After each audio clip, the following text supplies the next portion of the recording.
Magandang gabi po sa lahat. Ang Yabang Lakad ay dito po sa Zamboanga sa ngayon.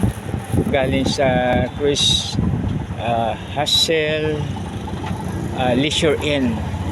At papunta naman po sa dito sa Mayubingco sa tinatawag natin na Global Ecotel. So ito po ang Zamboanga.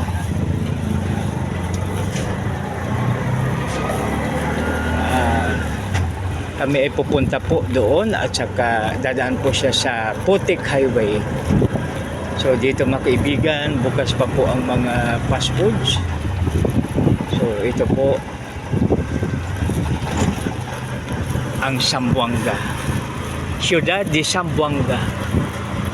So pwede nating sabihin dahil sa kanila ay Espanyol, no?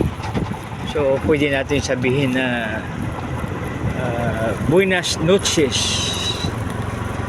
señor, señora, señorito, señorita, amigos, amigas, bonitos, bonita. Magandang gabi po sa lahat.